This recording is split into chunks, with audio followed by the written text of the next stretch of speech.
Live. नमस्कार साथियों, मैं आपका साथी विपिन भाटी आप सभी का स्वागत करता हूं आज के अपने सेशन में, जो कि होने वाला है कंडीशनल सेंटेंस का। पढ़ने वाले हैं हम एकदम बेसिक से पढ़ने वाले हैं, बिल्कुल ग्राउंड लेवल, जीरो लेवल से पढ़ने वाले हैं जी। Good evening to all of you. उम्मीद करता हूं आप सभी लोग, सभी साथी बहुत अच्छे होंगे। इसको चार्जिंग पे लगाना है, इसका लगा देना जरूर। उम्मीद करता हूं आप सभी लोग, सभी साथी बहुत अच्छे होंगे, शानदार होंगे, जबरदस्त होंगे। ऑडियो विजुअल एकदम मस्त है, परफेक्ट है। तो एक थंब अप अगर आप कर देते हो तो मैं इस बात को कंफर्म कर लेता हूं। हाँ जी जी। वॉइस क्या इशू है? वॉइस का क्या इशू? देखना भाई, वॉइस का इशू, वॉइस नॉट क्लियर।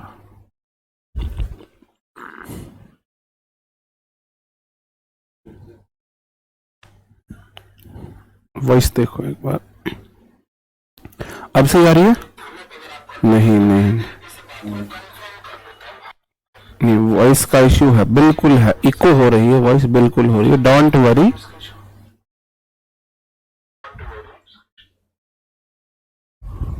जी,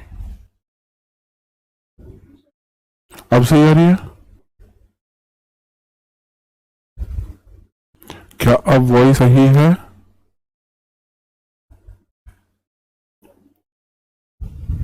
देखना एक बार।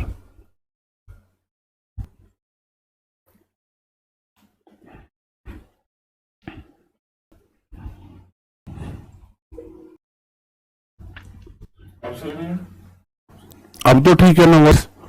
अब ठीक है भाई? आवाज थोड़ी कम करके दिखाओ। अब सही है जी? अभी भी सही नहीं? अब तो सही है यार, अब तो सही है ना? अब सही है, अब तो सही होना चाहिए ना? नो नो, अभी भी अभी भी वही दिक्कत है। वो बुलाना किसी को।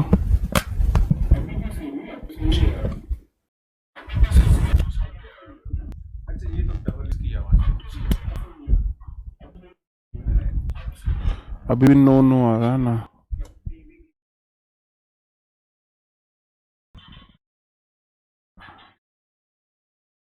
यार वॉइस नहीं ठीक, फट रही है आवाज, दिख रही है। वो बुला लेना किसी को। अभी भी मैसेज आ रहे हैं ना?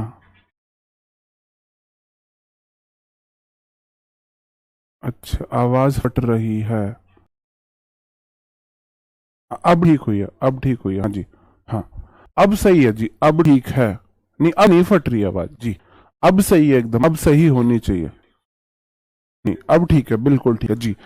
कंडीशनल से हम शुरू करते हैं। मेरे को बताएंगे आपको इसके बारे में कोई भी किसी भी प्रकार की थोड़ी बहुत अच्छी बुरी कैसी भी नॉलेज है तो आप मुझे बताएंगे, हाँ जी हमको कंडीशनल के बारे में ये नॉलेज है, ऐसी नॉलेज है जी। नहीं, अब ठीक है भाई। देखो मैंने भी चेक कराया, आपके सामने कराया, तब से मैं भी नहीं बोला था, अब सही है जी। हाँ जी, बहुत बढ़िया। कंडीशनल क्या होते हैं, कंडीशनल सेंटेंस कैसे होते हैं, आप इनके बारे में आपको जो भी थोड़ी बहुत नॉलेज है वो आप मेरे को बताएंगे। कंडीशनल्स के बारे में आपको थोड़ी बहुत भी नॉलेज है, क्या होते हैं, कैसे सेंटेंस को हम कंडीशनल सेंटेंस बोलते हैं, किस तरीके के इसमें सेंटेंस होते हैं, क्या हमको इसमें मिलता है, क्या शर्तें होती हैं, कुछ भी आपको थोड़ा बहुत पता हो, थोड़ा बहुत पता हो जी। हाँ हाँ जी जी। आप लोगों का कोई नो नॉलेज, बिल्कुल ब्लैंक। जिनको नॉलेज बिल्कुल नहीं है वो लोग अपनी पीठ थपथपा लें, ज्यादा अच्छे से समझने वाले हैं। जिनको नॉलेज थोड़ी बहुत है वो उनको दिक्कत होगी समझने में, जिनको बिल्कुल नॉलेज नहीं है वो ज्यादा अच्छे से समझेंगे जी, वो ज्यादा अच्छे से समझेंगे जी, है ना। कंडीशनल्स क्या होते मेरे भाई? जब एक एक्शन एक के बाद, जब एक एक्शन के बाद दूसरा एक्शन होता है तथा एक एक्शन दूसरे पर डिपेंड करता है तो ऐसे एक्शन को हम कंडीशनल सेंटेंस बोलते हैं। मतलब कि सेंटेंस में मिनिमम दो एक्शन होंगे, एक एक्शन पर दूसरा डिपेंड करेगा, या एक्शन वन पर एक्शन टू डिपेंड करेगा या एक्शन टू पर एक्शन वन डिपेंड करेगा। तो ऐसे एक्शंस को हम कंडीशनल सेंटेंस बोलते हैं।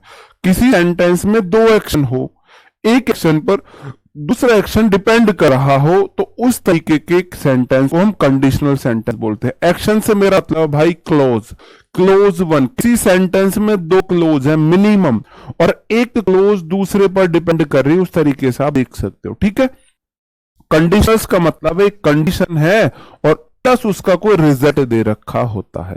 जैसे कि कंडीशनल्स जो होते हैं मेरे भाई चार प्रकार के होते हैं। पहले इसको देख लेते हैं, ये चार प्रकार के होते हैं, आपको तीन प्रकार के पढ़ने हैं। जीरो कंडीशनल्स कोई आपको तीन प्रकार का बताएगा, कोई चार प्रकार का बताएगा। तो आप इस बात को नहीं मानेंगे कि मतलब इस बात पे नहीं जाएंगे कि जी तीन या चार बता रहे हैं टीचर। कोई तीन तरीके का भी बता सकता है, कोई चार तरीके का भी बता सकता है।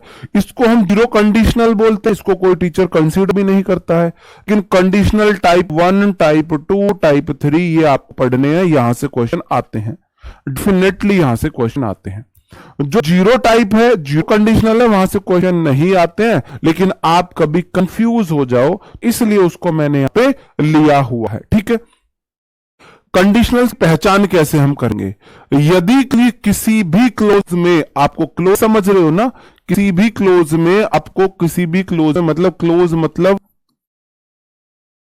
मतलब subject verb pair, subject verb pair. अगर किसी भी क्लोज में सब्जेक्ट वर्ब पेयर है, उस क्लोज में कंजंक्शन के रूप में if, when, until, unless, provided, as soon as, no sooner, before, after ये वर्ड दिखाई दें, ये वर्ड दिखाई दें तो आप समझ जाना वो हमारा कंडीशनल सेंटेंस है। मतलब कि ये हमारे कंडीशनल वर्ड है। मैं इन सबको इफ से रिप्रेजेंट कर रहा हूं, इफ वाली क्लोज में इसको बोलूंगा। क्या बोलूंगा? इफ वाली क्लोज। इफ वाली क्लोज से मेरा मतलब है वह क्लोज जिसमें इफ हो, ऐसी क्लोज जिसमें इफ हो या व्हेन हो या अंटिल हो या अनलेस हो या प्रोवाइड हो या एज सून एज हो या नो सूनर देन हो या बिफोर हो या आफ्टर हो।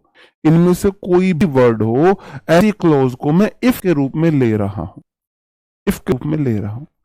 कंडीशनल जीरो हम पढ़ते हैं जब एक एक्शन पर दूसरा रिजल्ट आता है, तो ऐसे कंडीशनल को जीरो कंडीशनल बोलते हैं।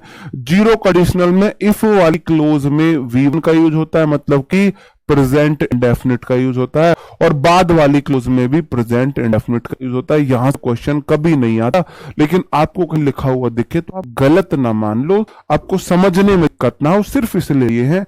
जैसे कि इफ यू फ्रीज वाटर, अगर तुम पानी को फ्रीज करोगे, if you freeze, you subject है, उसके बाद V1 आई, freeze water, it becomes a solid. तो मेरे भाई बिकम्स वर्ब की फर्स्ट फॉर्म ऐसे आई, ऐसे समझ रहे हो?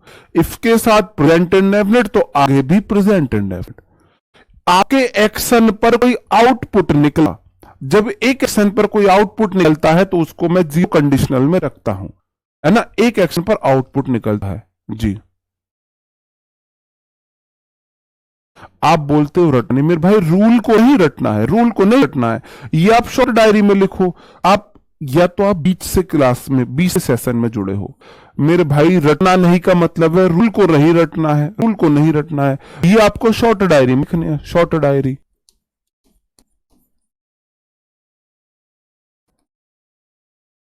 और ऐसी डायरी, शॉर्ट डायरी वो डायरी है मेरी जिसका आपको रोज रिवीजन करना है, एक बार उसको रोज रीड आउट करना है न्यूज़पेपर की तरह, आपको खुद याद हो जाएंगे।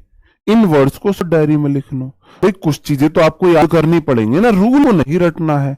अब ऐसा थोड़ी ना इनको फिर मैं आपको कैसे याद करोगे बताओ। मैं बोलता हूं इनको मत रटो, फिर कैसे काम चलेगा।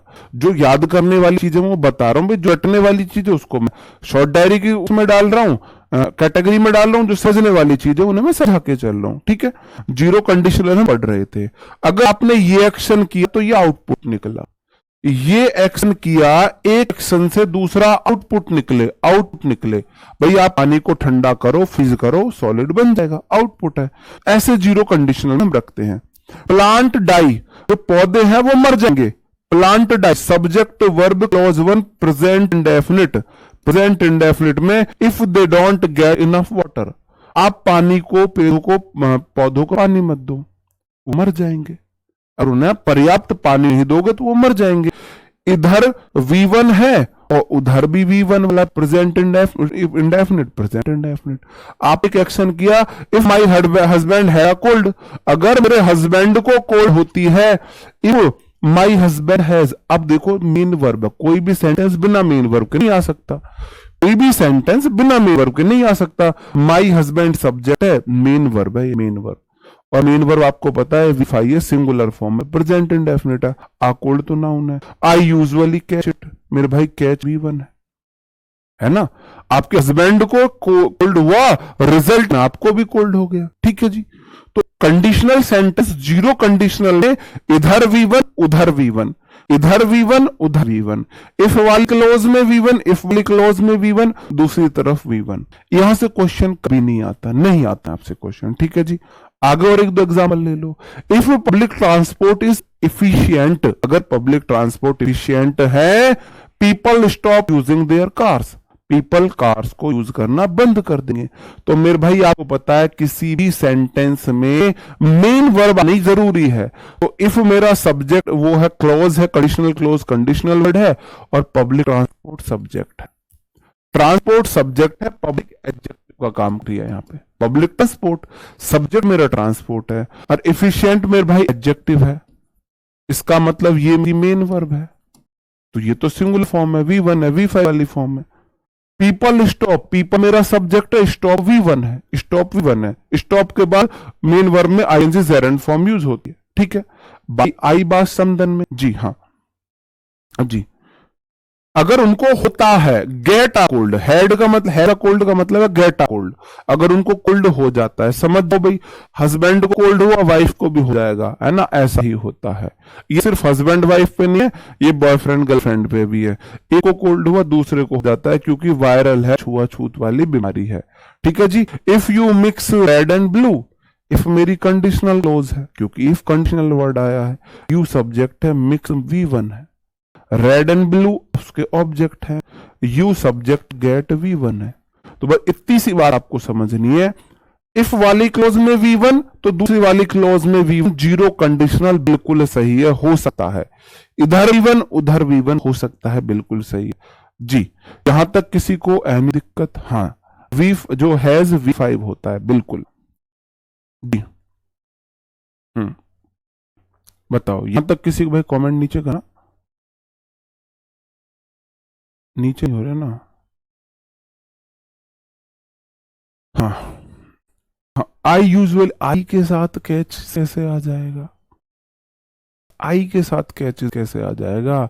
आई अपने आप में प्लूरल है, आई के साथ या तो एम आता है तब सिंगुलर होता है, या वॉज आता है तब सिंगुलर होता है, बाकी हर जगह आई प्लूरल होता है। या तो आपने पुरानी क्लासेस नहीं देखी, या फिर आपने ध्यान से दिया है, आपने बाकी सब्जेक्ट की तरह इंग्लिश को हवा में उड़ाया है, हवा में उड़ाया, क्योंकि मैंने तो बहुत एम्फसाइज करके पढ़ा था, बहुत एम्फसाइज करके पढ़ाया था कि आई जो है वो प्लूरल कहां पे होता है, सिंगुलर कहां पे होता है जी।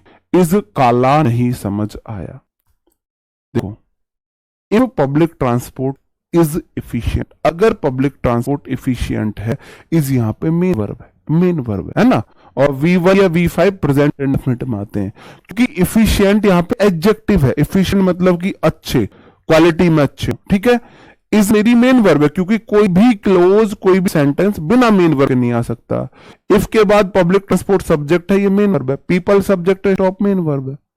अगर ये हेल्पिंग वर्ब होती तो या तो इसके बाद V3 होती, या तो इसके बाद V3 होती, या फिर इसके बाद वर्ब में ING होती। मैंने आपको बताया था इसके बाद या तो एडजेक्टिव आता है या नाउन आता है, जब ये खुद मेन वर्ब होती है। अगर ये हेल्पिंग वर्ब है तो इसके बाद V3 आती है, या फिर वर्ब में ING आती है। ये सिर्फ इफ के साथ नहीं चलता, जितनी भी वर्ब की बी फॉर्म है, बी फॉर्म मतलब इज, एम, आर, वॉज, वर, ये मेरी वर्ब की बी फॉर्म कहलाते हैं। अगर ये हेल्पिंग वर्ब है, देखो मैं इनके साथ ऐसे लिख रहा हूं, अगर ये है हेल्पिंग वर्ब, अगर ये हेल्पिंग वर्ब का काम करती है तो इनके साथ या तो V3 आती है या ING आती है। अगर ये है मेन वर्ब, अगर ये है मेन वर्ब तो इनके साथ या तो एडजेक्टिव आता है या नाउन आता है। अब किसी को है नहीं दिक्कत। तो इज आर वॉज वर्ब के बाद एडजेक्टिव आया हुआ था, इसका मतलब ये मेन वर्ब थी, इसका मतलब ये मेन वर्ब थी। सेम यही चीज हैज हैव हैड के साथ चलती है। हैज हैव हैड, या तो ये हेल्पिंग वर्ब है या ये मेन वर्ब है। मेरे भाई अगर ये मेन वर्ब है, अगर ये मेन वर्ब है तो इसके बाद नाउन आती है, इसके बाद नाउन आती है। अगर ये हेल्प वर्ब है तो इसके बाद V3 आती है। अगर ये हेल्पिंग वर्ब है तो आप सिर्फ इतना देखना है, अगर हैज हैव हैड के बाद V3 दे रखा है तो इसका मतलब has have had helping verb है। अगर हैज हैव हैड के बाद नाउन दे रखा है इसका मतलब has have had main verb है, क्योंकि बिना मेन वर्ब के तो सब्जेक्ट नहीं बन सकता, और इस मेन वर्ब का नाउन ऑब्जेक्ट हो जाता है, ये इसका ऑब्जेक्ट बन जाता है। भाई ये चीज तो मैं सारी बहुत अच्छे से पहले ही पढ़ चुका हूं आपको, और बेसिक में पढ़ा चुका हूं, लेकिन आपने शायद ध्यान से नहीं दिया है। ठीक है जी, तो जीरो कंडीशनल से क्वेश्चंस नहीं आते हैं, तो यहां पर टाइम वेस्ट हम नहीं करते हैं। क्वेश्चंस आते हैं फर्स्ट कंडीशनल से, फर्स्ट कंडीशनल से। ठीक है जी, फर्स्ट कंडीशनल क्या है? इफ वाली क्लोज में, नहीं, ये उल्ट गलत लिख दिया मैंने। इफ वाली क्लोज में V1 होगा और आगे वाली क्लोज में विल प्लस V1 आएगा, आगे वाली क्लोज में विल प्लस V1 आएगा। इफ वाली क्लोज में V1, आगे वाली क्लोज में विल प्लस V1। जितनी भी मेरी कंडीशनल वर्ड है उस वाली क्लोज में फ्यूचर हेल्पिंग वर्ब नहीं आ सकती, फ्यूचर हेल्पिंग वर्ब नहीं आ सकता है। ठीक है जी, हाँ, नहीं इफिशिएंट है, वो इनर नहीं है, इफिशिएंट है जो गुड वर्क करता हो, जो गुड क्वालिटी का गुड वर्क करता हो, इफिशिएंट होता है। ठीक है जी, if V1 will plus V1, if वाली क्लोज में V1 आएगा और आगे वाली क्लोज में विल प्लस V1 आएगा। टिपिकल से टिपिकल सेंटेंस आपके लिए लेके चल रहा हूं, ठीक है ना। इससे जरा खतरनाक एग्जाम्पल नहीं हो सकता था समझाने के लिए। बताओ जी, आप बोलोगे इफ वाली क्लोज में हैव V1 है, V1 का मेरा मतलब है प्रेजेंट इंडेफिनिट V1 या V5, V1 का ही सिंगल फॉर्म है V5। क्यों है मेरे भाई है यहां पे V1? आई सब्जेक्ट है, स्ट्रॉबेरीज जो है वो मेरा नाउन है, स्ट्रॉबेरीज नाउन है, और इनफ उसका एडजेक्टिव है। तो हैव के बाद वर्ब नहीं है, हैव के बाद वर्ब नहीं है। ठीक है जी, हैव के बाद वर्ब नहीं है, इसका मतलब हैव मेरा मेन वर्ब है मेरा मेन वर्ब है। तो इफ वाली क्लॉज में V1, इफ वाली क्लॉज में V1 तो बाद वाली क्लॉज में विल प्लस V1 आता है। इफ वाली क्लॉज में V1, इफ वाली क्लॉज में V1 तो बाद वाली क्लॉज में विल प्लस V1, इफ वाली क्लॉज में V1 तो बाद वाली में विल प्लस V1। भाई ये देना स्टूल पैर के लिए स्टूल। ये वाली बात आपको समझ में आई? आगे मैं तब बढ़ूंगा जब इस बात को आप समझोगे। हाँ जी, हाँ जी, ये वाली बात समझ में आई, क्योंकि हैव मेरा मेन वर्ब है। देखो मैंने एग्जांपल कितना खतरनाक क्यों लिया है, क्योंकि हैज हैव के बाद नाउन आई हुई है, इसका मतलब हैव मेन वर्ब है। और आपको पता है हैव वर्ब की फर्स्ट फॉर्म होती है, हैव वर्ब की फर्स्ट फॉर्म होती है। जी नहीं, क्लॉज नहीं पढ़ रहे, कंडीशनल सेंटेंस पढ़ रहा हूं। इफ वाली क्लॉज में V1 तो बाद वाली क्लॉज में will plus V1, will plus V1। ये बात समझ में आई जी? साउंड अभी भी फट रहा है क्या?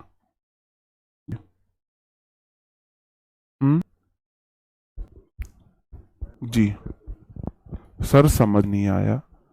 सिंपल सी बात है, इफ वाली क्लॉज में, अगर इफ वाली क्लॉज में V1 है, अगर इफ वाली क्लॉज में V1 आएगा, प्रेजेंट इंडेफिनिट आएगा, तो बाद वाली क्लॉज में will plus V1 future indefinite का यूज होगा। जी, इफ वाली क्लॉज में अगर V1 है तो बाद वाली क्लॉज में विल प्लस V1 आएगा। बहुत सारे एग्जाम्पल है, जब तक समझाएंगे नहीं तो छोड़ थोड़ी ना देंगे तुम्हें। तुम टेंशन क्यों ले रहे हो, तुम टेंशन क्यों ले रहे हो? पहला वाला मेरा सेंटेंस देखो, कितने तरीके से एरर बन सकते हैं, सारे तरीके के एरर मैं आपको समझाऊंगा, सारे तरीके के एरर मैं आपको समझाऊंगा। भाई इस तरीके से बन सकते हैं। इफ सब्जेक्ट है, ये मेरी कंडीशनल क्लॉज है। देखो सब्जेक्ट वर्ब पेयर मतलब क्लॉज 1, सब्जेक्ट वर्ब पेयर मतलब क्लॉज 2। तो सेंटेंस में 2 क्लॉज है, इस वाले सेंटेंस में इफ आया हुआ है, मतलब ये मेरी कंडीशनल क्लॉज है। तो कंडीशनल क्लॉज में दे रखा है फ्यूचर इंडेफिनिट में, और आपको पता है कंडीशनल वाली क्लॉज में कभी भी फ्यूचर टेंस नहीं आ सकता, इसका मतलब कैन नहीं आएगा, पहली बात। तो अगर इधर है if plus subject plus V1, if वाली क्लॉज में है V1 तो आगे वाली क्लॉज होगी विल प्लस V1, तो आगे वाली क्लॉज होगी विल प्लस V1, तो वी विल मीट हो जाएगा। किस किस तरीके से एरर बन सकते हैं भाई साहब? आपके लिए तो एक एरर आएगा, मैं तो 3-4 एरर आपके लिए क्या हूं। कैन कैसे हो जाएगा? इफ वाली क्लॉज में तो फ्यूचर हेल्पिंग वर्ब नहीं आ सकती, इफ प्लस प्रेजेंट इंडेफिनिट, आगे वाली clause future indefinite, if V1 आगे वाली विल V1। सिंपल सी तो आपको बात देखनी है। इफ वाली क्लॉज में प्रेजेंट इंडेफिनिट V1, तो आगे वाली क्लॉज में विल प्लस V1, सिंपल ही तो बात है। जी हाँ, जी ठीक है, आगे बढ़ जाऊं, अगला वाला क्वेश्चन देख लो। इफ वाली क्लॉज में V1 बिल्कुल सही है, हम हमेशा सेंटेंस इधर से पढ़ते हैं, तो इसकी कंडीशन को लेके जाएंगे, इस वाली कंडीशन को हम लेके जाएंगे। इफ वाली क्लॉज में V1 प्रेजेंट इंडेफिनिट, तो आगे वाली क्लॉज होगी फ्यूचर इंडेफिनिट, तो सी वुड हैव बीन नहीं होगा मेरे भाई, सी विल, और विल के बाद बीन नहीं आता, बी होगा। इस वाले सेंटेंस का मतलब है if she does not hurry, अगर उसने जल्दी नहीं की तो वह लेट हो जाएगी। अगर उसने हरी नहीं किया, जल्दी नहीं किया, अगर उसने हरी नहीं की तो लेट हो जाएगी। जी, लेट हो जाएगी।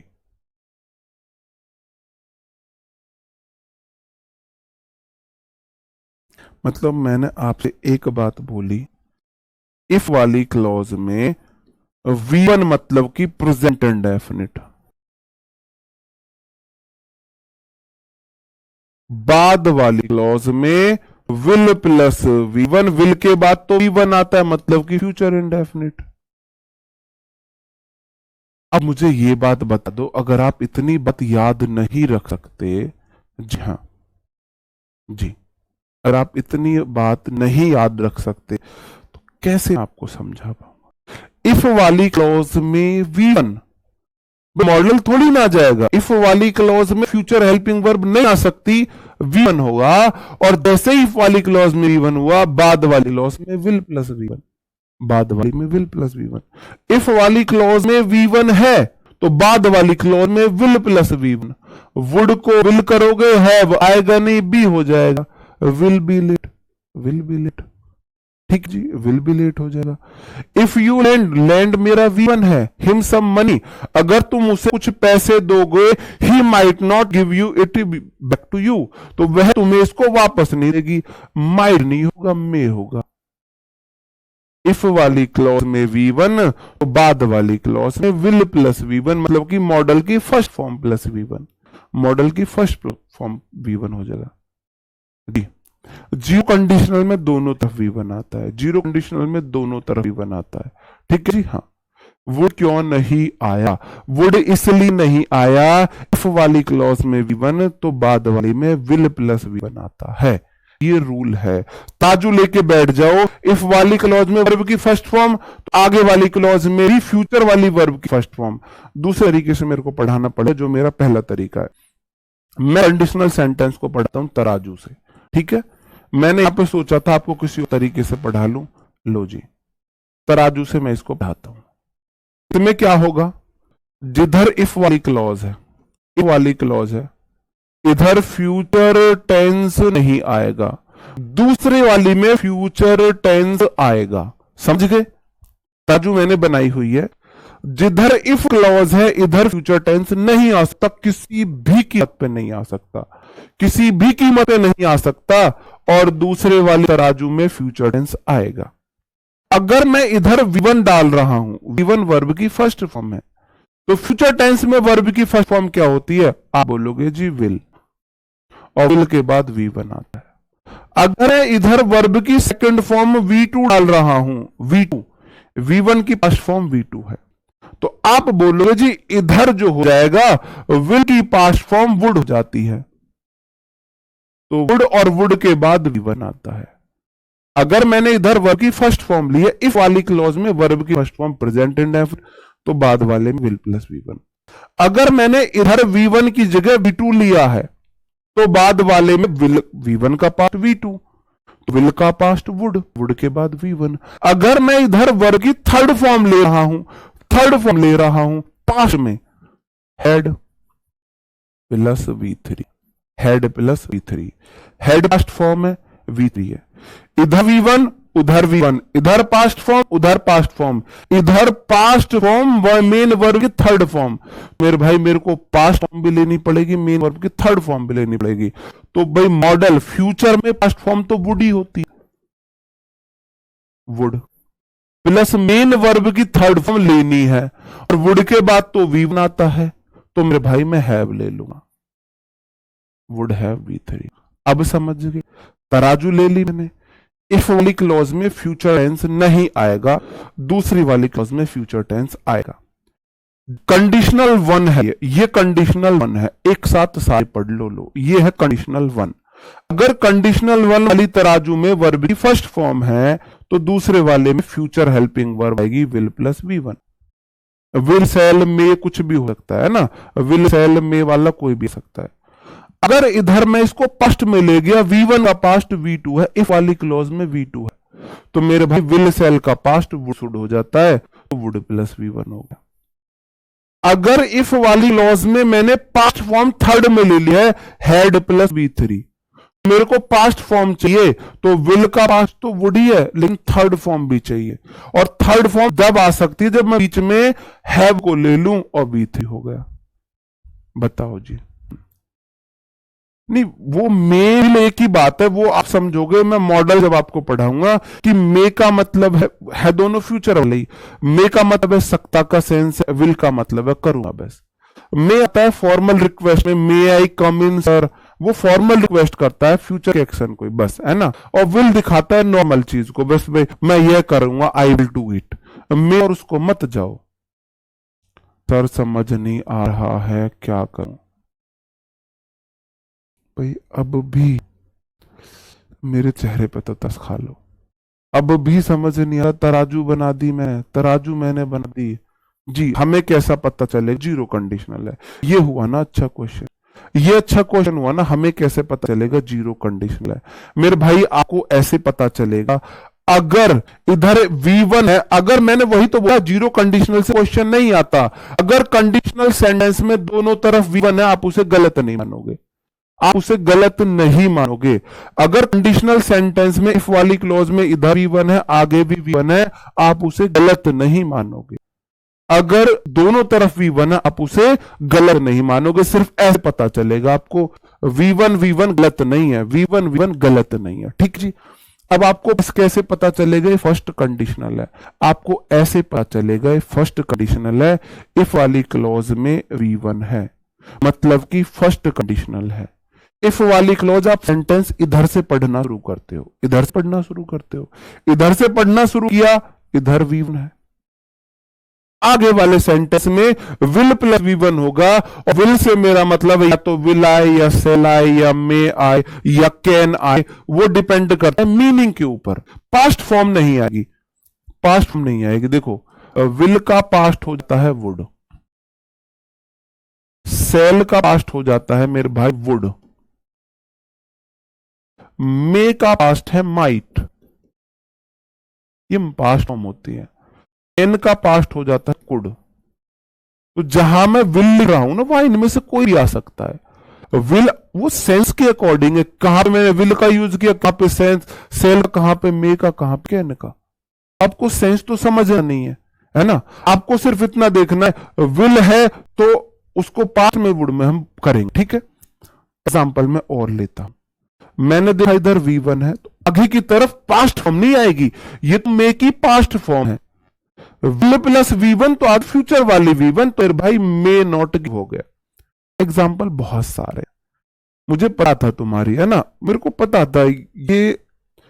चलो छोड़ो, इफ वाली क्लॉज में फ्यूचर हेल्पिंग वर्ब क्या पॉसिबल है, क्या पॉसिबल है, बस आप मुझे ये बता दो क्या पॉसिबल है। सेल का शुड नहीं होता है, सेल का शुड नहीं होता, सेल का भी वुड होता है, सेल का शुड नहीं होता है, नहीं होता है सेल का शुड, हाँ जी, सेल का शुड नहीं होता है जी।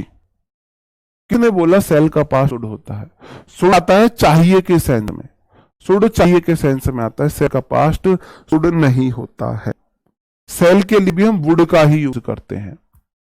क्या मेरा, आप मुझे ये बताओ, इफ वाली क्लॉज में फ्यूचर हेल्प वर्ब आ सकती है? मैंने आपको भी तराजू बनाई, इफ वाली क्लॉज में फ्यूचर टेंस नहीं आ सकता।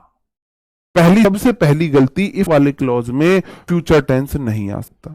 तो मेरे भाई यहां कैसे आया?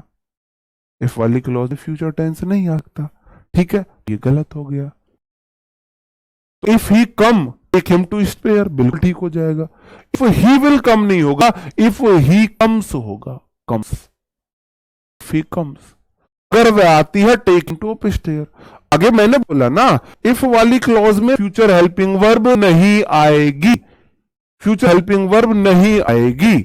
इसका मतलब इफ ही कम, अगर वह आती है, टेक हिम टू स्टे। देखो इधर V1, इधर V1, आप जी कंडीशनल में भी रख सकते हो, ठीक है जी, हाँ जी, हाँ ठीक है, हाँ जी, हाँ ओके। आगे मैं आपको बताता हूं, ये हमारा सेंटेंस है, if she does not leave. तो डू डज तो आता है V1 में, निगेटिव सेंटेंस में डू डज का यूज करते हैं। इफ वाली क्लॉज में V1 है तो आगे वाली क्लॉज में विल प्लस V1 होगा। मेरे भाई वुड कैसे आए? ये तो विल की पास्ट फॉर्म है, तो विल बी लेट होगा, ना कि वुड बी लेट होगा। क्यों?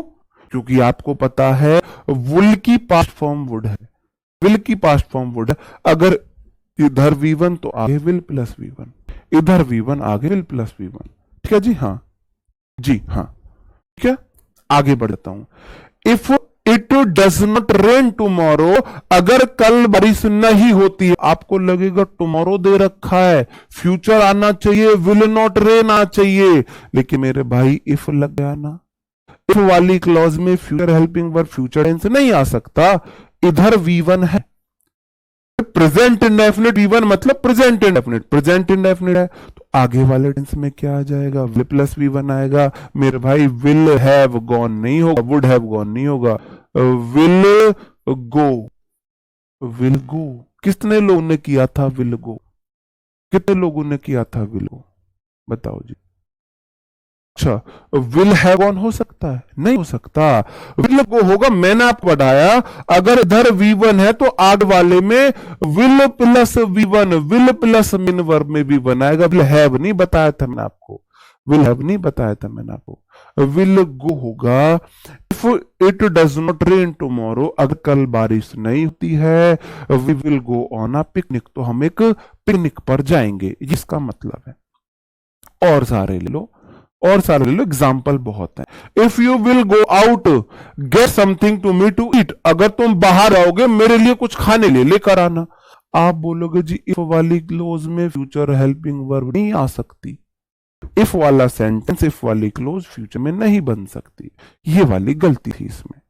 आगे अब देखो, इधर V1 है, आगे वाले में भी बना सकता है क्योंकि कॉमन सब्जेक्ट है, आ सकता है। मैंने बोला वो गलत नहीं होता है, ठीक है। अगला क्वेश्चन ले लो, इफ समवन विल, इफ वाली क्लोज में विल V1 नहीं हो सकता कभी भी। इफ वाली क्लोज में फ्यूचर टेंस नहीं आ सकता, ये गलती है, मैंने काटा। इफ समवन, साउट हो जाएगा, साउट्स होगा, साउट। आप मुझे ये बता दो,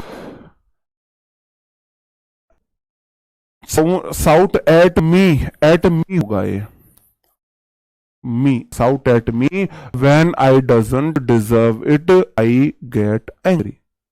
बताओ, I get angry, बताओ क्या होगा, कहां पे गलती है जी?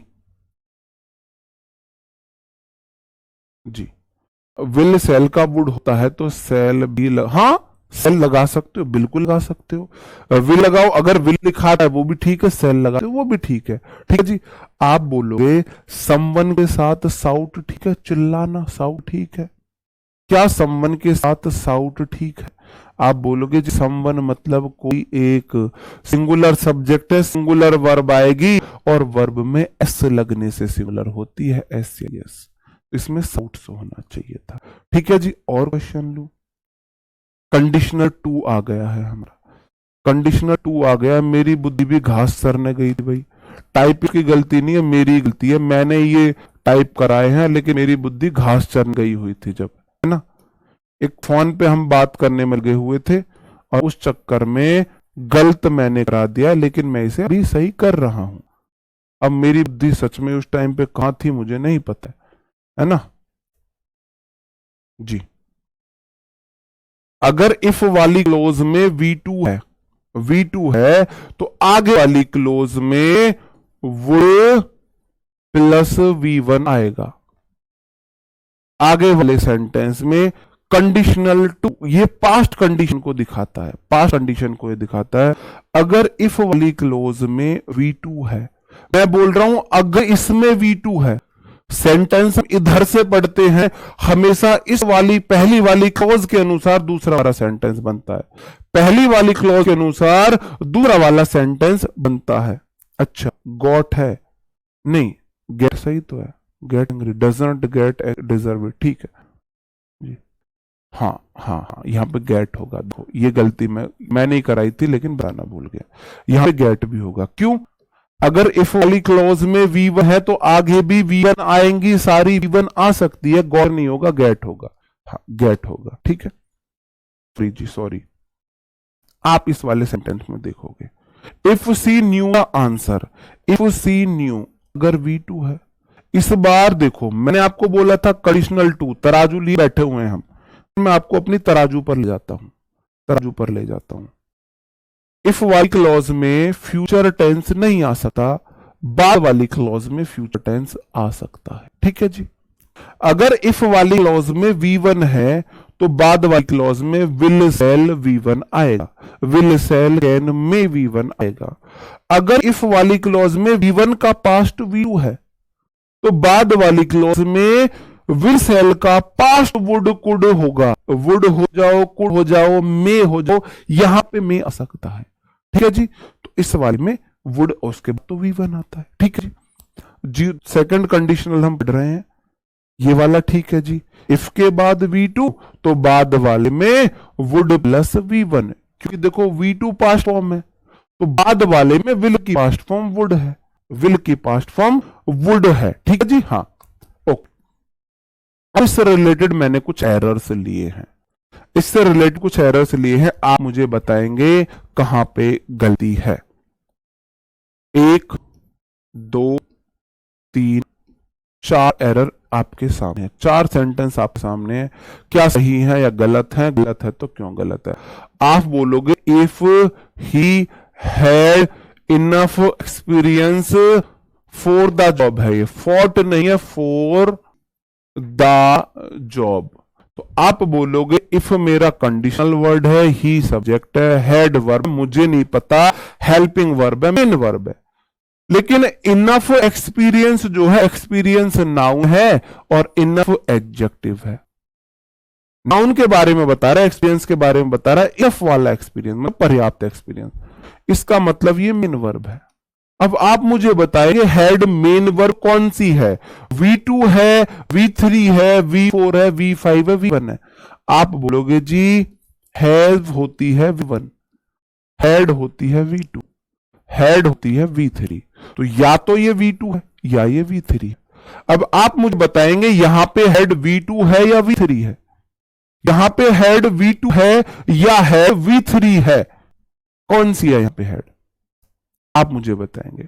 आप बोलोगे अगर V3 होती तो हेल्पिंग वर्ब जरूर साथ में लेती, हेल्पिंग वर्ब तो साथ में है नहीं, इसका मतलब यहां पे ये V2 है, V2 है।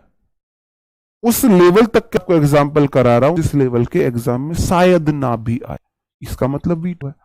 केवल हेड एक वर्ब है, इसका मतलब ये मेन वर्ब है। कोई भी सेंटेंस, कोई भी क्लॉज बिना मेन वर्ब के नहीं बन सकती, बिना मेन वर्ब के नहीं आ सकती, इसका मतलब ये मेन वर्ब है। और मेन वर्ब तो ये V2 है। तो अगर इफ वाली क्लॉज में V2 होता है तो बाद वाली क्लॉज में वुड प्लस V1, वुड मेरा मतलब है जो मॉडल वर्ब है हमारी फ्यूचर वाली, उसकी पास्ट फॉर्म, पास्ट फॉर्म।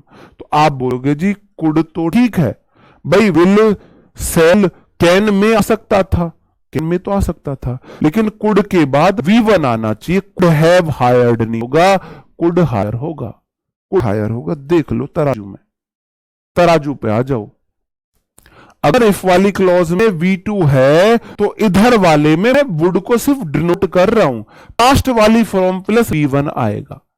कैसे आएगा जी? मैंने आपको ये बात समझाई थी। ये V1 है तो विल, सेल है ना फ्यूचर टेंस में, ये प्रेजेंट में है।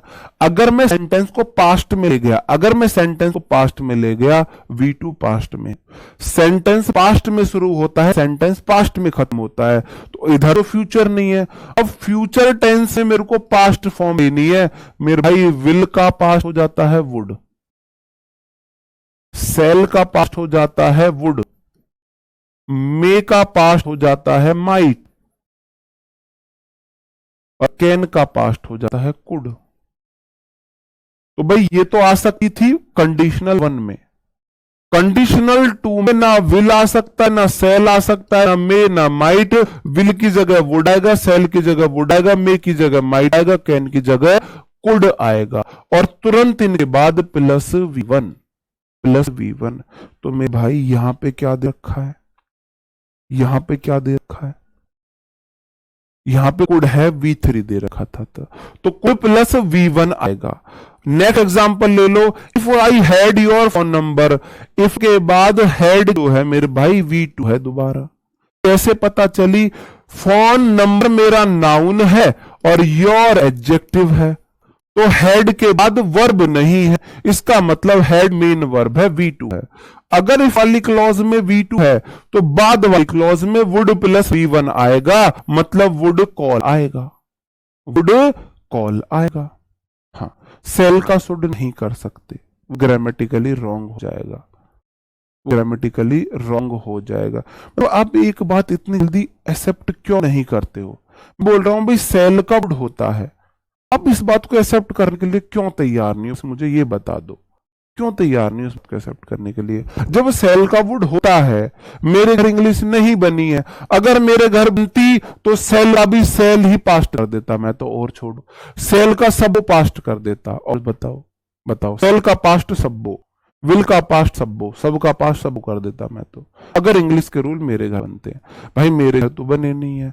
अगर उन्होंने विल का पास्ट भी वुड दिया है, सेल का पास्ट भी वुड दिया है, तो भाई मैं क्या करूं इसमें बताओ? जैसे कि एम नॉट की कॉन्ट्रैक्टेड फॉर्म नहीं होती है, एम नॉट के लिए भी कॉन्ट्रैक्टेड फॉर्म में हम आरंट का यूज करते हैं, आरंट का यूज करते हैं, हम करते हैं।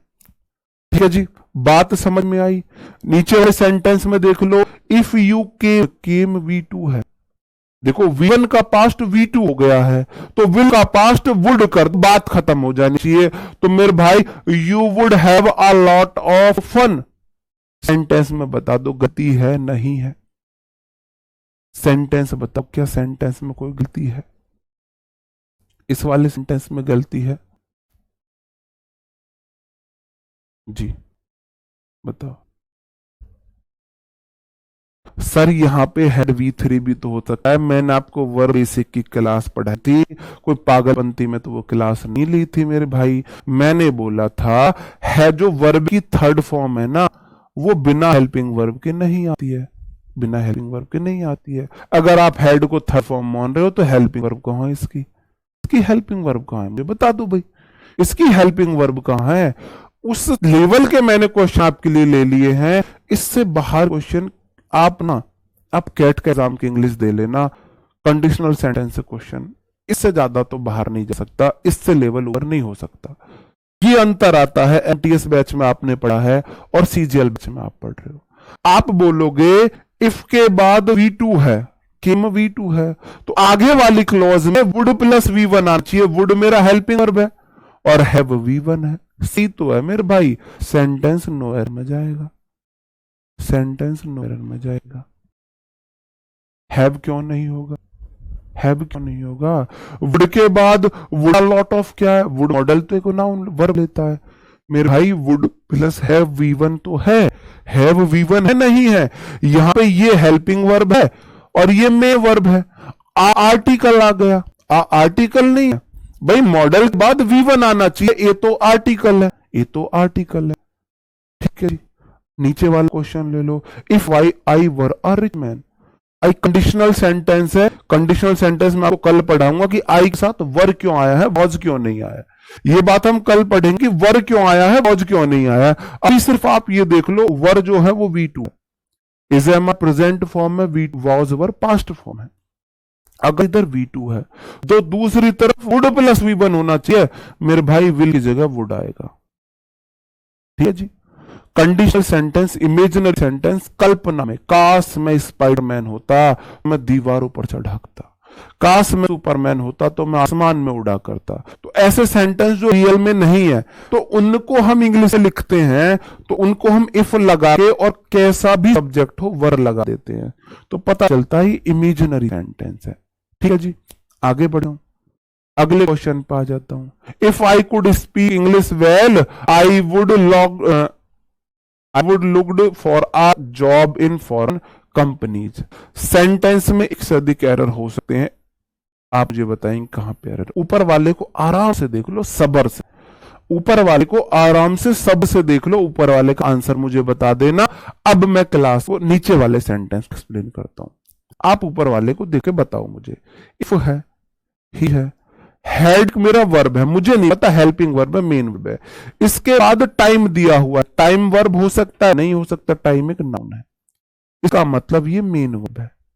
अगर हेल्पिंग वर्ब होता तो इसके साथ मेन वर्ब होती, इसका मतलब ये मेन वर्ब है। ये या तो V2 हो सकता है, V3 हो सकता है मेन वर्ब में। अगर V3 होगा तो हेल्पिंग वर्ब जरूर होगी, इसका मतलब हेड V2 है। अगर इफ वाली क्लॉज में V2 है, अगर इफ वाली क्लॉज में V2 है तो बाद वाली क्लॉज में वुड प्लस V1 आएगा, वुड प्लस V1 स्टडी। बताओ जी क्या दिक्कत है? किम में दिक्कत कोई नहीं होनी नहीं चाहिए, है ना। किम में दिक्कत है, किम में दिक्कत है, किम में दिक्कत कोई नहीं, है ना, सही बात है। आप बोलोगे इफ के बाद, इफ वाली क्लॉज में V2 है तो बाद वाली क्लॉज में वुड प्लस V1 आ गया, बात खत्म, बात खत्म। अब ऊपर वाले को एक्सप्लेन कर देता हूं। पहली बात, सबसे पहली बात, इफ वाली क्लॉज में कुड दिया हुआ है, मतलब सेंटेंस पास्ट में है, पास्ट में है भाई। सेंटेंस को जो एग्जामिनर है वो पास्ट में बनाना चाहता है, क्योंकि कैन का पास्ट कुड होता है। पहली हिंट तो मेरे को ये मिली कि ये वाली क्लॉज पास्ट में रखना चाह रहा है, वो स्ट्रक्चर उसने गलत यूज कर लिया है। कैसे? आपको पता है इफ वाली क्लॉज में फ्यूचर हेल्पिंग वर्ब नहीं आ सकती, ठीक है, फ्यूचर हेल्पिंग वर्ब नहीं आ सकती। तो पहली बात तो कुड गलत है। इसका मतलब है इफ आई स्पोक, आपको V2 का यूज करना पड़ेगा। इफ आई कुड स्पीक की जगह इफ आई स्पोक इंग्लिश हो जाएगा मेरा पहला करेक्टर, क्योंकि कुड जो है पास्ट को डिनोट कर रहा है। तो मतलब एग्जामिनर पहली वाली क्लॉज को पास्ट में बनाना चाह रहा है, तो स्ट्रक्चर गलत यूज कर दिया है। तो पास्ट में ऐसे बनाते हैं, if plus V2 spoke English और वुड प्लस V1 होता है आई वुड लुक। इफ वाली क्लॉज में V2, बाद वाली क्लॉज में वुड प्लस V1। इफ वाली क्लॉज में V2, बाद वाली क्लॉज में वुड प्लस V1। किसी को एनी दिक्कत? किसी को एनी दिक्कत? किसी को एनी दिक्कत? बहुत बढ़िया जितेंद्र राजपूत जी, बिल्कुल सही आंसर था आपका। समृद्ध जायसवाल जी, आपका भी बहुत अच्छा आंसर था। सामर्थ्य जायसवाल जी, जी किसी को एनी दिक्कत? सेकंड में कंफ्यूजन है। अब मतलब मुझे ये बता दो यार, मतलब तुम अंग्रेज बनने की कोशिश करते हो, या तो तुम वर्ड को एक एक वर्ड से क्यों नहीं लेते हो, एक एक वर्ड से क्यों नहीं लेते हो लैंग्वेज को। आप बोलोगे जी इफ के बाद सब्जेक्ट वर्ब है, मतलब कि ये क्लॉज है, इसमें हेड वर्ब दी है, उसके बाद टाइम एक नाउन दिया है, इसका मतलब कोई भी क्लॉज बिना मेन वर्ब के नहीं आ सकती। इसका मतलब हेड मेरी मेन वर्ब है। अगर ये मेन वर्ब है तो या तो V2 हो सकती है या V3 हो सकती है। अगर मैं इसको, क्योंकि आपको पता है हैव V1 है, हैव हेड और हेड होता है, ये V1 है, ये V2 है, ये V3 है, या तो ये V2 है या ये V3 है। अगर ये V3 होगी तो बिना हेल्पिंग वर्ब के नहीं आती, हेल्पिंग इसमें आई नहीं है, इसका मतलब ये V2 है। V2 है। और अगर इफ वाली क्लॉज में V2 आता है तो बाद वाली क्लॉज में वुड प्लस V1 आता है, बाद वाली क्लॉज में वुड प्लस V1 आता है। ठीक है जी। कंपनीज, अब भाई वो फॉरेन कंपनीज में ट्राई करता जॉब के लिए, वो एक में करता तो कंपनी आ जाता, एक से अधिक में करता तो कंपनीज आ जाएगा। नहीं, ऐसा थोड़ी ना है, मतलब फॉरेन कंपनीज नहीं हो सकती, फॉरेन में सिर्फ एक ही कंपनी होगी, एक से अधिक कंपनी नहीं हो सकती, एक से अधिक कंपनी नहीं हो सकती, है ना। We have good friend, we have good friends. भाई मेरे पास दोस्त है, एक दोस्त है तो भाई I have good friend, I have a good friend, मेरे पास एक दोस्त है। आई हैव गुड फ्रेंड्स, मेरे पास एक से अधिक दोस्त है। तो फ्रेंड है तो एक है, फ्रेंड्स है एक से अधिक है। अगर फॉरेन कंपनी होता तो एक कंपनी में लोग कोशिश करता, अगर एक से अधिक कंपनी की बात कर रहा है, फॉरेन कंपनी से कोशिश करता वो एक से अधिक कंपनी में। ऐसा नहीं है कि फॉरेन कंपनी होगा। आगे आ जाता हूं मैं, एग्जाम्पल बहुत सारे हैं, बिना सिखाए नहीं भेजूंगा, बिना सिखाए नहीं भेजूंगा, ऐसे टेंशन मत लो। इफ वाली क्लॉज में V2 है, आपको बताया V2 होता है डिड, जो है ना, V1 में आता है डू डज और V2 में डिड आता है, पास्ट इंडेफिनिट है, तो बाद वाली क्लॉज में वुड प्लस V1 होना चाहिए। होना चाहिए कि नहीं होना चाहिए? बोलो जी हाँ, कहो हाँ, कहो हाँ, वुड हो जाएगा, वुड प्लस V1 हो जाएगा। अब ऐसा हो क्यों रहा है? कोई सेंटेंस पास्ट में शुरू होगा तो पास्ट में खत्म होगा, अगर स्पेशल वर्ड प्रेजेंट वाला नहीं आया है।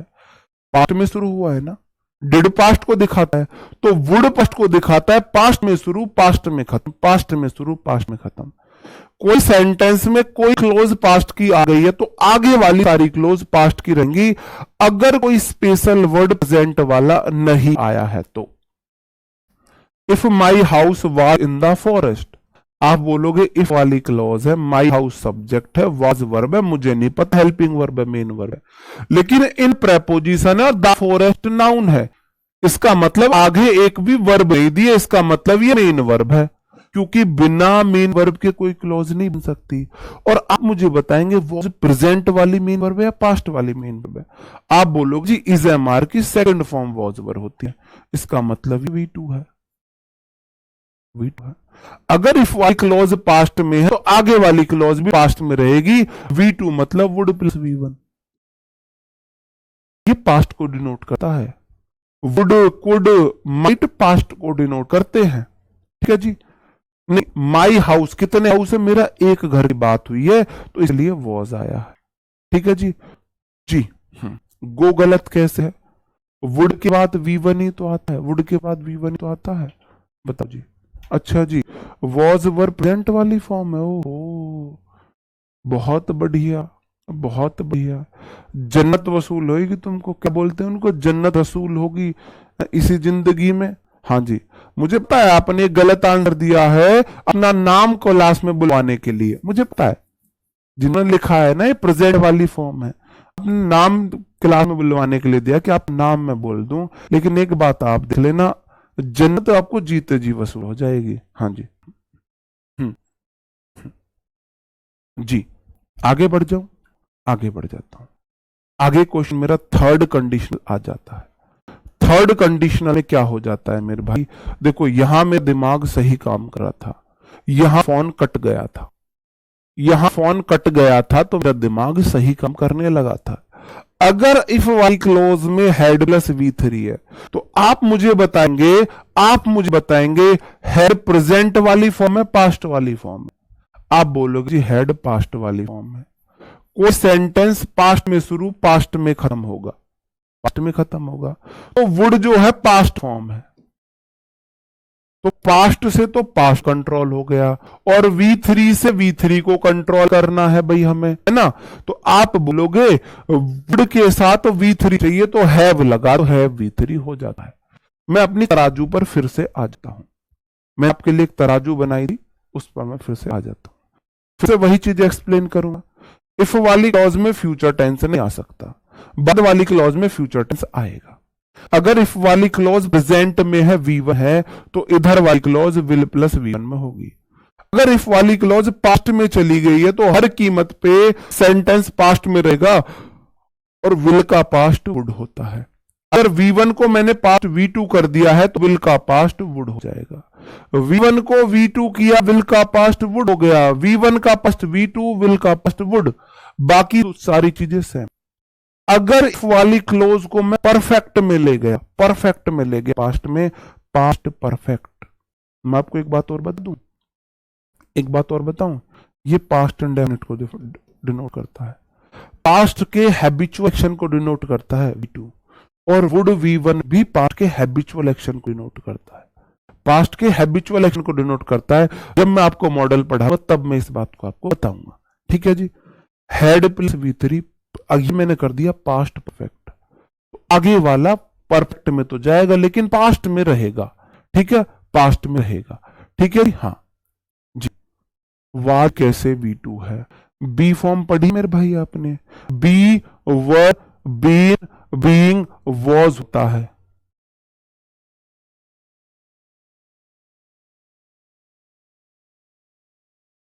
जी आगे बढ़ जाऊं, अपने क्वेश्चंस पे मैं आ जाता हूं जी। इफ वाली क्लॉज में हेड आया है और हेड के बाद फाइंड फाउंड फाउंड V3 आया है, इसका मतलब हेड हेल्पिंग वर्ब है क्योंकि आगे मेन वर्ब दे रखी है। अगर इफ वाली क्लॉज में V3 है, हेड प्लस V3 है, तो आगे वाली क्लॉज पहली बात तो पास्ट में रहेगी, फिर परफेक्ट में भी रहेगी। मेरे भाई माइट हैव V3 आया है, माइट है V3, हेड पास्ट है तो मे का पास्ट माइट हो गया और हैव प्लस V3 आ गया, हैव प्लस V3 आ गया, ठीक है जी। हाँ आइए समझन में जी, आगे बढ़ जाऊं जी, आगे बढ़ जाऊं। हाँ हाँ जी, हाँ इमेजिन करें तो वीवर होगा, कुछ भी हो वीवर होगा। सेंटेंस को बहुत ध्यान से देखना, बहुत ध्यान से देखना सेंटेंस में गलती कहां पे है। हमेशा हम डिसाइड करेंगे इधर से, इफ वाली क्लॉज में हेड प्लस V3 है तो आगे वाली क्लॉज में वुड हैव V3 होगा। मेरे भाई विल दे रखा है, ऐसा क्यों हुआ? सेंटेंस पास्ट में शुरू हो चुका है, पास्ट में खत्म होगा, पास्ट में ही चलेगा। विल तो नहीं दिखता पास्ट को, विल का पास्ट वुड हो जाता है, तो वुड हैव, और ये V3 मेन वर्ब है, यहां पे V3 मेन वर्ब है, यहां पे है जो हेड है वो मेन वर्ब है जी, ठीक है जी।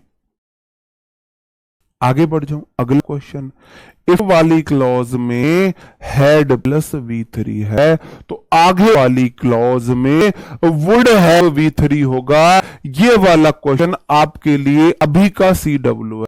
CW बोलते थे ना, उसको क्या बोलते थे? HW तो होमवर्क होता था, CW क्लास वर्क है यहाँ का। ये क्वेश्चन आपका क्लास वर्क है, अभी आंसर चाहिए मुझे इसका आपसे, अभी आंसर चाहिए इसका, तब तो मैं इसको एक्सप्लेन कर देता हूं। इफ वाली क्लॉज में हेड दे रखा है, ये हेल्पिंग वर्ब भी हो सकता है, मेन वर्ब भी हो सकता है, मुझे नहीं पता भाई हेल्पिंग वर्ब मेन वर्ब है, लेकिन आगे मेन वर्ब में थर्ड फॉर्म दे रखी है, इसका मतलब ये हेल्पिंग वर्ब है। और अगर इफ वाली क्लॉज में हेड प्लस V3 आता है तो आगे वाली क्लॉज वुड हैव V3 में जाती है, पास्ट में शुरू पास्ट में खत्म, वुड हैव V3 विल की जगह वुड हो जाएगा जी। हाँ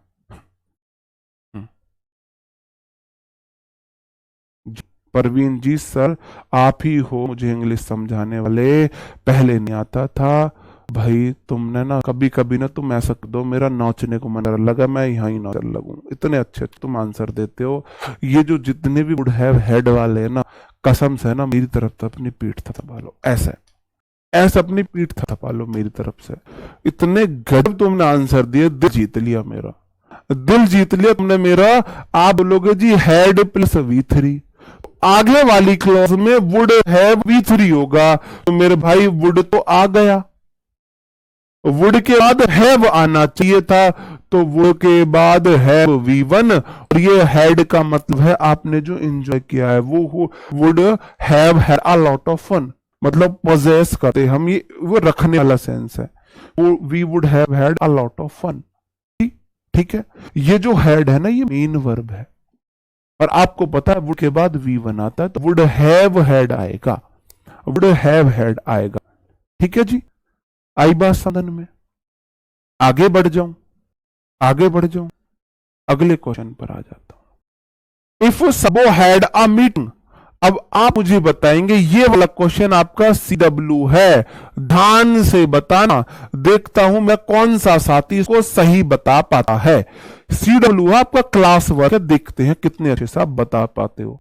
ठीक है, इस वाले क्वेश्चन को मैं आपको बताता हूं। इसके बाद ही है, हेड के बाद मीन V3 है। अगर इफ वाले क्लॉज में हेड प्लस V3 है तो आगे वाली क्लॉज में वुड है V3 होगा, तो वुड हैव V1 दे रखा है, गेट गॉट हो जाएगा।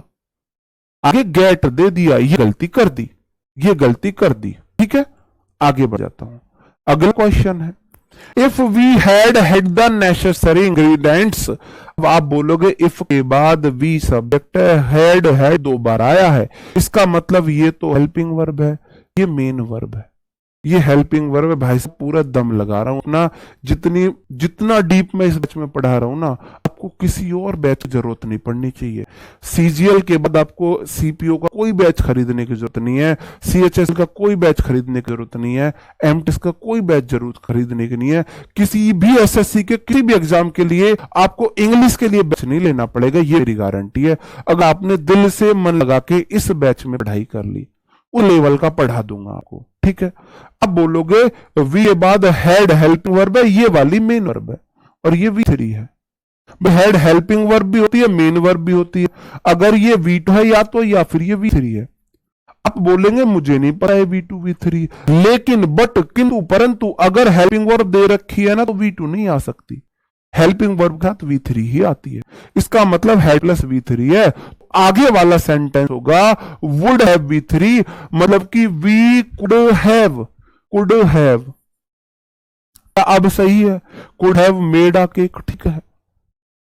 क्या could have made a cake ठीक है? अब मुझे आप बताएंगे जी। हाँ,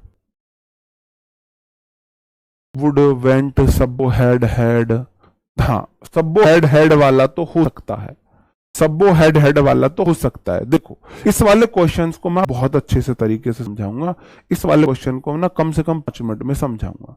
पहले आप मेरे को ये बता दो, क्या ये अब ठीक हो गया जो मैं बोल रहा हूं? If we had the necessary ingredients, अगर हमारे पास जरूरती चीजें होती फॉर अ केक, केक के लिए जो जरूरत की चीजें हैं, इंग्रेडिएंट्स हैं, we could have made a cake. क्या क्या अब ठीक है? ये मेक मेड वर्ब की थर्ड फॉर्म में बिल्कुल ठीक है, मेक वर्ब की फर्स्ट फॉर्म, मेड वर्ब ये आए मेक वाले निकल के आए ना, मेक वाले निकल के, मैं इन्हें तो बाहर निकालना चाह रहा था, इनको ही तो बाहर निकालना चाह रहा था। सांप बिल से बाहर नहीं निकल रहा, 2-4 चूहे छोड़ दो बिल से बाहर निकल ही आएगा। तो इसलिए मैंने बार बार बोला क्या सही है, तो निकल आए मेक वाले बाहर, है ना जी, निकल आए मेक वाले बाहर। मेरे भाई मेक वर्ब की फर्स्ट फॉर्म होती है, made second form, made third form, तो ये मेड थर्ड फॉर्म ठीक है। अब इस वाले क्वेश्चन को पहले मैं बताता हूं आपको कैसे करना है। आप बोलोगे इफ मेरी कंडीशनल क्लॉज है, सबो मेरा सब्जेक्ट है, हैड ये एक वर्ब है, मुझे नहीं पता या तो ये हेल्पिंग वर्ब है या ये मेन वर्ब है, लेकिन आगे आर्टिकल दिया हुआ है, आर्टिकल आता है नाउन के लिए, मीटिंग एक नाउन है, जेरेंड फॉर्म में, वर्ब आईएनजी लगने से जेरेंड बन जाती है जो नाउन बन जाती है। इसका मतलब ये तो नाउन है भाई। इसका मतलब हेड जो है वो मेन वर्ब है, हेल्पिंग वर्ब का कलेश खत्म। हेड मेन वर्ब 2 रूप में आ सकती है, या तो वो V2 हो या वो V3 हो। अगर ये V3 होती तो हेल्पिंग वर्ब होनी चाहिए थी, इसका मतलब है V3 है, V2 है। अगर इफ वाली क्लॉज में V2 है, अगर इफ वाली क्लॉज में V2 है, इफ वाली क्लॉज में V2 हो सकता है ना, इसका मतलब सेंटेंस यहां से ठीक है। आगे वाले सेंटेंस में गलती है, मेरे भाई वुड प्लस V1 आता है, we would go to, she would go हो जाएगा। बेस्ट है इसको ऐसे ठीक करना, इफ वाली क्लॉज में V2 तो बाद वाली क्लॉज में वुड प्लस V1, ये ऐसे ठीक है, क्योंकि हम इधर से देखते हुए चलते हैं। तो इधर वाली क्लॉज में V2 है तो बाद वाली क्लॉज में वुड प्लस V1 आना चाहिए, ना कि हम पीछे से देखते हैं कि वुड है V3 दिया हुआ है तो मैं इधर हेड प्लस V3 करूं, ना कि हम मुस्लिम नहीं हैं, है ना, कि जो वापस उल्टा पढ़े। हम उर्दू नहीं पढ़ रहे कि हम पीछे से पढ़ेंगे, हम इधर से पढ़ रहे हैं। तो इधर से यहां तक ठीक है, और यहां के अकॉर्डिंग आगे ये होना चाहिए, तो मैं इसके अकॉर्डिंग आगे ठीक करूंगा। पहली बात तो ये है, ठीक। दूसरी बात, अगर आप करते हो इसको, ये भी गलत नहीं है। गलत तो वो नहीं है, क्योंकि कंडीशनल तो ऐसे ही बन सकता है, भाई आगे वुड हैव V3 है तो इधर हेड कर दूं, हेड के बाद मेन वर्ब हेड कर दूं, पजेस वाला। भाई if she had a meeting, अगर उसकी एक मीटिंग होती थी, इस तरीके से हम बना सकते हैं। ठीक है जी, हाँ। जी जी। ये जो कुछ लोग हैं ना, कलम से आगे भागते हैं, अगर जंगल में घर होता, ये होता, भाई पढ़ाऊंगा ना, एक दिन में सारी चीजें नहीं पढ़ा सकता। कल वहां भी आऊंगा, कल दूंगा, तुम वहां कितने फुदकोगे? आज तो बहुत फुदक रहे हो, आज इन पे फुदक लो। 3 कंडीशनल पढ़ा रहा हूं, लेवल के पढ़ा रहा हूं, कोई चीज नहीं छोड़ा, तो यहां फुदक लो ना। वहां क्यों फुदक रहे हो तुम? कल देखेंगे तुम वहां कितना फुदकोगे। थोड़ी देर के लिए यहीं फुदक रहे थे ना, यहीं पे तुम पे नहीं चला जा रहा था। अब जो जंगल वाले में जो वर आएगा वो आ जाए, कल बता दूंगा वो, वहां मत फुदको अभी। ठीक है जी, तीनों सेंटेंस समझ में आ गए? समझ आए तो थम अप करो, मैं आगे बढ़ जाता हूं। क्वेश्चन अभी भी और भी लिए हुए हैं, क्योंकि जब तक फोड़ेंगे नहीं तब तक छोड़ेंगे नहीं, जब तक तोड़ेंगे नहीं जब तक छोड़ेंगे नहीं। अगर आपसे अभी अच्छी तरह समझ में नहीं आए हैं तो हम और भी एग्जाम्पल करेंगे। क्लास 1.5 घंटे की हो, 1 घंटे की हो, आधे घंटे की हो, कोई दिक्कत नहीं है। ठीक है जी, हाँ जी। हम्म, जी बहु जी, आगे आगे और क्वेश्चन आ गए हमारे, 3 क्वेश्चन फिर आ गए आपके लिए, 1 2 3। फिर एक बात बोलूंगा, क्वेश्चंस इधर से करते हुए चलना है। जो कंडीशन इधर दी हुई है उस कंडीशन को आगे फॉलो करोगे। अगर कोई ऐसी कंडीशन दे रखी है जो इधर आ ही नहीं सकती, तो इधर आप करेक्शन करोगे। बताओ जी, तो आप इधर करेक्शन करोगे? हाँ जी जी, ठीक है। 3 क्वेश्चन है। If I had been a smart boy, I would not have annoyed my mother. If I had found her address, I will have sent her an invitation. If I could have spoken English very well, I would have talked to the tourist in Paris. बताओ जी। पहला question, if वाली clause में had plus V3 है, तो बाद वाली clause में would have plus V3 होना चाहिए। सेंटेंस कतई सही है, एकदम सही है, सेंटेंस बिल्कुल ठीक है। ऊपर वाला सेंटेंस नो एरर है। दूसरे वाले क्वेश्चन में मेरे भाई वुड हैव V3 तो दे रखा है, वुड हैव V3 सही तो है, पहला वाला ठीक है। ठीक है, अगले वाले क्वेश्चन में आ जाते हैं। इफ के बाद हैड प्लस V3 है, फाउंड, फाइंड पाना, खोजना, फाइंड फाउंड फाउंड होता है, तो आगे वाली क्लॉज में विल नहीं वुड हैव V3 आ रहा है, वुड हैव V3। हाँ जी, ठीक है, देखते हैं अभी क्या ये सेंटेंस सही है। नीचे वाला क्वेश्चन आपको बताता हूं, इस वाले सेंटेंस पे मैंने अभी भी क्वेश्चन मार्क लगा रखा है। इधर आ जाता हूं, इफ वाली क्लॉज में कुड हैव स्पोकन, इफ वाली क्लॉज में फ्यूचर हेल्पिंग वर्ब नहीं आ सकती, फ्यूचर हेल्पिंग वर्ब नहीं आ सकती। इसका मतलब क्या है? कुड है मतलब सेंटेंस पास्ट में है, सेंटेंस को वो परफेक्ट में आगे लेके चल रहा है, मतलब कि सेंटेंस को पास्ट परफेक्ट में एग्जामिनर बनाना चाह रहा है। मेरे भाई मैं बनाऊंगा इसको, if I had have spoken, या इफ आई हैड जी, if I had spoken English, if I had spoken English, had plus V3, had plus V3 बना दूंगा, क्योंकि फ्यूचर हेल्पिंग वर्ब इफ वाली क्लॉज में नहीं आ सकती, और वो पास्ट में परफेक्ट लेके चल रहा है। ठीक है, ये बात समझना। कोई पास्ट फॉर्म है तो मैं क्लॉज को पास्ट में रखूंगा, और आगे उसने परफेक्ट लिया हुआ है तो मैं परफेक्ट में भी रखूंगा, तो मैं पास्ट परफेक्ट बना दूंगा। तो मैं बनाऊंगा इफ वाली क्लॉज हैड प्लस V3, तो इधर तो हो गया हैड प्लस V3। आगे हो जाना चाहिए वुड हैव V3, बिल्कुल ठीक है, वुड हैव V3 बिल्कुल ठीक है। If I had spoken English very well, अगर मैंने इंग्लिश अच्छे से बोली होती तो I would have talk to the tourist in Paris, तो पेरिस से मैंने टूरिस्ट से बात की होती। इसका मतलब ना तो मैंने पेरिस में टूरिस्ट बात की है, और ना ही मैंने अच्छे से इंग्लिश बोली थी। ये हमारे ऐसे सेंटेंस होते जो इमेजिनरी होते, अगर ऐसा हुआ होता तो ऐसा होता। जी, अब आपके आंसर्स आए हैं मेरे भाई। सेंड V1 है और send Saint Saint V2 V3 होती है, सेंड का भी सेंड होगा, है ना। अगर आपको मैंने एक वर्ब चार्ट दिया था, बोला था उसका रिवाइज करना है, रिवीजन करना है, नहीं किया।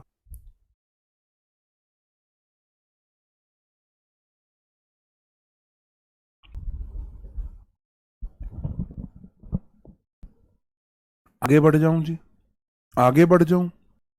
इतनी आसानी से पीछा छूटने वाला नहीं है आपका। अभी आप सोचो इतनी आसानी से पीछे छूट जाएगा। जब तक समझाऊंगा नहीं, एक एक सेंटेंस, एक एक क्लॉज को आप नहीं समझोगे, तब तक पीछा छूटने वाला नहीं है आपका। एक क्वेश्चन, दो क्वेश्चन, ठीक है जी। If I understood what the teacher said, तो आप बोलोगे इफ वाली क्लॉज में V2 है। इफ वाली क्लॉज में V2 है तो बाद वाली क्लॉज में क्या आना चाहिए? इफ वाली क्लॉज में V2, ये वाला मैं आपको कल पढ़ूंगा, ये वाला मैं आपको कल पढ़ाऊंगा, क्योंकि ये अलग एक कंसेप्ट है, पूरा मेरा आपको पढ़ाना पड़ेगा। आज इतना टाइम नहीं है, इसको हम कल पढ़ेंगे, ठीक है, इसको हम कल पढ़ेंगे। इस वाले सेंटेंस को आप मुझे बता दो, इस वाले सेंटेंस को आप मुझे बता दो। आप बोलोगे अगर इफ वाली क्लॉज में V2 है तो बाद वाली क्लॉज में वुड प्लस V1 होना चाहिए था। तो मेरे भाई कुड टेल होना चाहिए था, कुड टेल, कुड टेल। किसी को एनी दिक्कत? कितने लोगों ने सही आंसर दिया था? कुड टेल, कुड टेल, बहुत बढ़िया। कुड टेल जो है वो बिल्कुल सही है। अगर इधर वाली क्लॉज में V2 है तो बाद वाली क्लॉज में कुड प्लस V1 आना चाहिए था। अब मैं आपसे एक बार अपनी तराजू को फिर से शेयर कर लेता हूं, फिर से शेयर कर लेता हूं अपनी तराजू। मैंने आपके लिए तराजू बनाई, ये हमारी तराजू है, हमको तोल के हुए चलना है।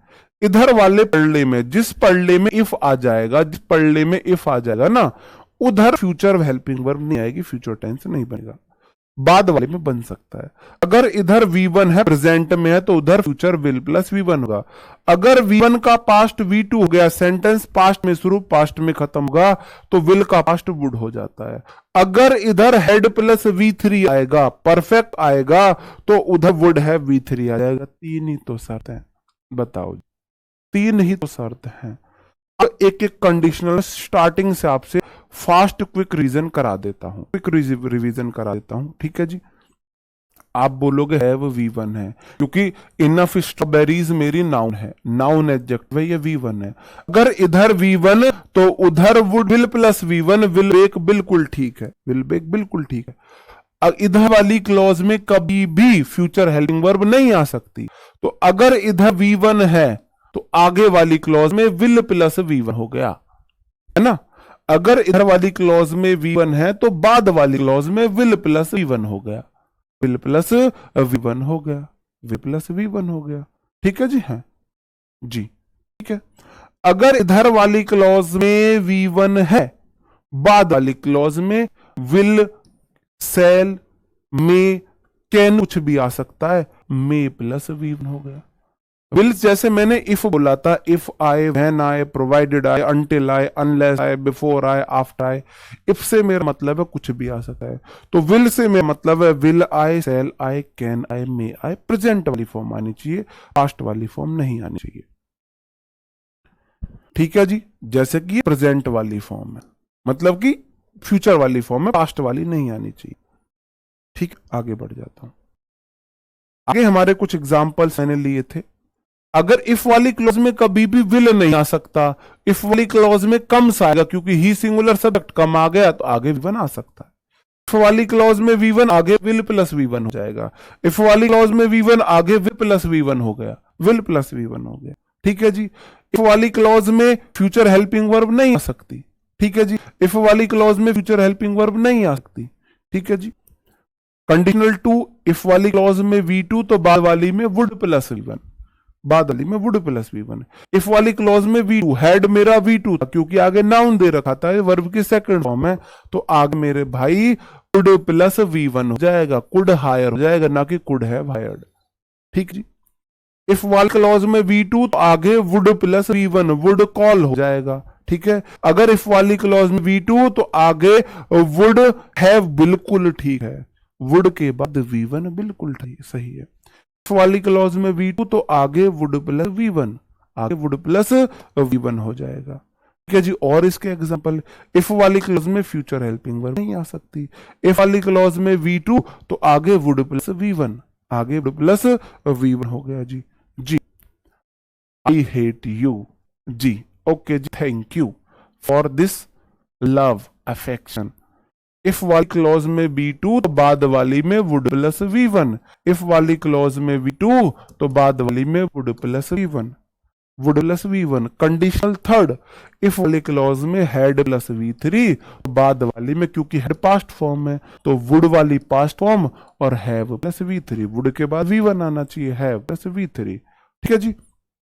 भाई पानी ला दे, थूक सक रहा हूं अब तो, बोला भी नहीं। अब देखो, आप बोले सर वर्कशीट सॉल्यूशन कर दो।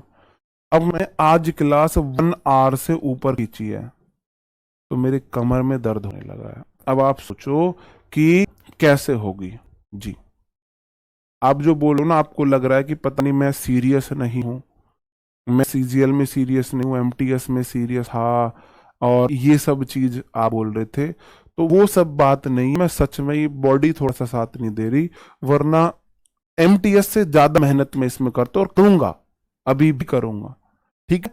अगर इफ वाली क्लॉज में हैड प्लस V3 है तो बाद वाली क्लॉज में वुड हैव V3 आना चाहिए। इफ वाली क्लॉज में हैड प्लस V3, बाद वाली में वुड हैव V3 होना चाहिए, वुड हैव V3। इफ वाली क्लॉज में हैड प्लस V3, बाद वाली में वुड हैव V3। सिंपल सी तो बात है। ठीक है। हाँ, ओके।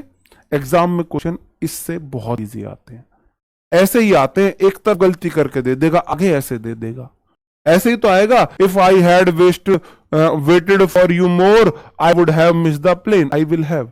अगर मैंने तुम्हारे लिए ज्यादा इंतजार किया होता तो मैंने प्लेन मिस कर दिया होता, प्लेन उड़ गया होता। तो मेरे भाई हैड प्लस V3 है तो आगे विल नहीं वुड आएगा, बस इतनी सी बात है। ठीक है जी। हाँ हाँ जी, ओके जी। और आगे बढ़ जाते हैं। सबो हैड V2 है, अगर इफ वाली क्लोज में V2 है तो बाद वाली में वुड प्लस V1 आना चाहिए, है ना, विल गो होगा, क्योंकि ये मेन वर्ब है, मेन वर्ब है, V2 है। इफ वाली क्लोज में V2 तो बाद वाली में वुड प्लस V1। सही आंसर ये है। बाकी अगर आप पीछे से देख के करते हो तो वो भी हो सकता है, गलत वो भी नहीं है, लेकिन तरीका गलत लगा दिया हमने। सेंटेंस गलत नहीं है स्ट्रक्चर, लेकिन हमने गलत तरीका अप्रोच लगाया, हमने पीछे से आगे की तरफ चले, हमने उर्दू लैंग्वेज की तरफ चले, हमने उल्टे तय पर रोटी सेक ली है, हमने उल्टे तय पर रोटी सेक ली है। ठीक है जी। अगर हैड प्लस V3 है तो आगे वुड है V3 होना चाहिए, गेट V1 है। इस मतलब किस तरीके से एग्जामिनर क्वेश्चन देगा, इधर गलती करके देगा, यहां पे गलती करेगा, यहां पे गलती करेगा, मेन वर्ब गलती करेगा, कहां करेगा जी। ठीक है, ओके दोस्तों। कंडीशनल पार्ट 2 मिलते हैं, तब तक अपना ख्याल रखेंगे। कल मतलब मंडे अब क्लास होगी, तब तक अपना ख्याल रखेंगे, पढ़ते रहेंगे। Bye bye, thank you, take care, जय हिंद, गुड नाइट।